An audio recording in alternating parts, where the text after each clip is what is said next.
All right, that took a lot longer than it should have, but now that I know how to do it, it shouldn't take any time at all the next time, so hopefully I don't have to do it again though. Let's see what it looks like.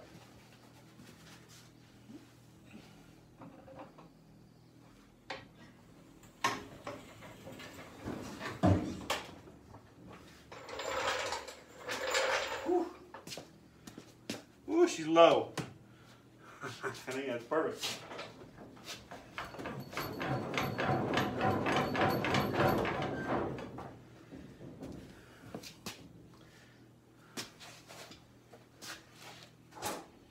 New tape measure.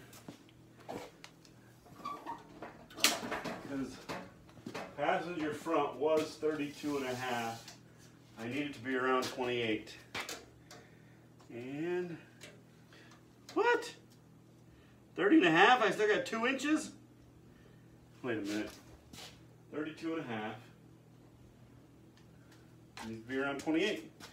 What's going on here? Well,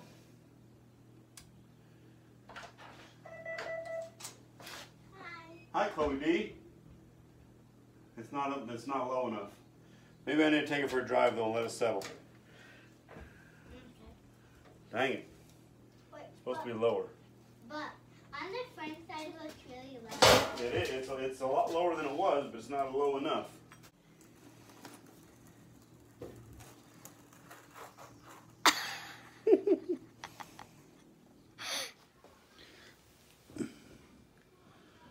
So it started raining, so I brought it in the garage, but looks good. Got the front lowered.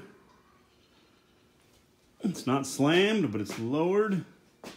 So it's hard to tell what's going on here, but the original numbers, the purplish color, is when I had lowered the rear and had motorcycles in it and not lowered the front at all. So now that I've lowered the front, you know, 30 inches, 29 3/8, 30 3/4, 30 inches. So they're all even now. So it's pretty level, which is cool. But it's funny, the rear was lower before I lowered the front. And once I lowered the front and took the motorcycles out, which those motorcycles aren't 2 inches worth. Anyway, so I don't know if it looks cool.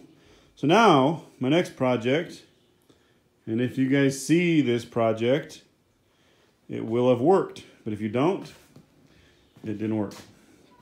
So here is a front bumper. I found it for cheap. And because I cannot find a rear bumper, so I'm going to try to take this front bumper and straighten it out. Maybe cut off the ends, not sure yet, and make it into a rear bumper. So that's my next project, because this thing needs a bumper. So I cut some slits in there and stood on it, and it flattened it out. It's kind of straight all the way across. And you get out here to the end, and it takes a turn and curves like that. And I was going to see if it would wrap around, but it won't wrap. So I got to cut it like a factory bumper. But my problem is, that's a straight line all the way up there, right? So that kind of makes sense. But when I come to here, right, and I did the same thing over here. So when I come over there, it doesn't. That cut is not going to be right. So I'll show you what I came up with.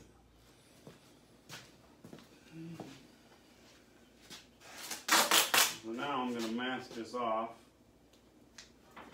right about there. You know, I care about this paint, so I don't want to mess it up.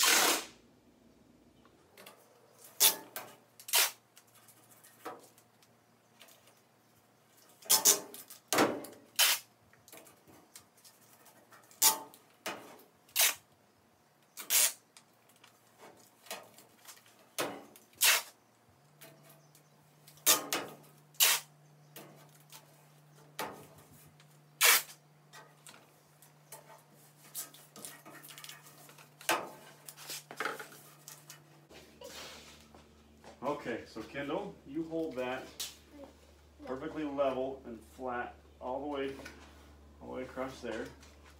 What, hold it a little high? No, not a little high. Hold it perfectly level right there. Don't worry about here, but right here, from here to here is where you want to keep it right on the bumper. Okay, and this is not yet Chloe on. And this is going to go there.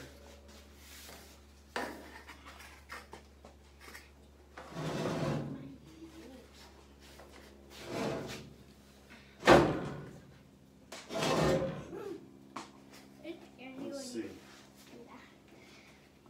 Okay, you good, Kendall? Yes. Okay, so this, hold on, I'll tell you when, Chloe. I gotta check my side. You like it? Okay, Chloe, start tracing it. All the way, go over to Beatty. Go over to Beatty. All the way over back. Keep going. Good. Okay. Okay. Come all the way around here. Okay, hold on. Now stop. And now go again.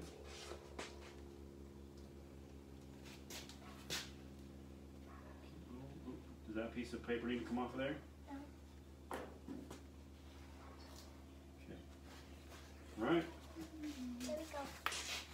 Oh, down there. You bonk your head, Chloe Dawn? Yeah, down there. Here, mark me again right here, Chloe Dawn. Can I go back inside? There we go. Hold on, I still don't like it. Hold on. Can I go back inside? Yeah, you. I guess she's done, right? Here, Chloe. Work that one.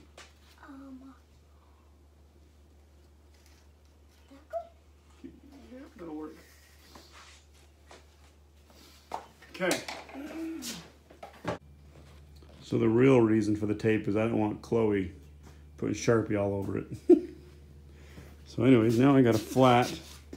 I don't like this side as much. Maybe a little bit like that, but so I got a flat line all the way around the bumper. So I'll cut it and check it out and see what it looks like. See, so it should be flat.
You know, I did the tape and the Sharpie and everything to keep from making marks on the bumper.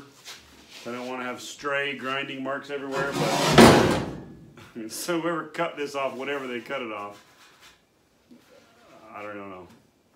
Sawzall with a blade that long trying to cut through a head of a bolt. Whatever.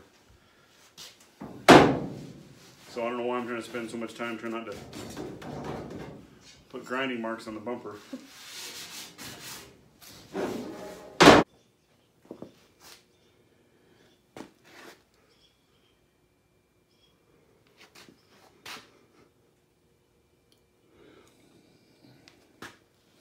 So I just got it mocked up. Oh yeah, I could come this way a little bit. Anyways, I've just got it mocked up, but it's sitting on the gray jack stands, and they're as low as they can go, and the tailgate won't come down, so it's too low to mock the bumper up. So now I'm just going to jack up the truck a little bit and mock it up, but not tonight. I'm getting tired, so I think I'm going to call it a night. And not sure when I'll get back to it, maybe a couple days from now, so we'll see. But, I mean, it's a dented, rusty, crappy old truck, so it's going to have a dented, rusty, crappy old bumper. Let me know what you guys think. If I'm doing this right, wrong, or if anybody's got a factory rear bumper that's rusty and scratched up, but still a factory one.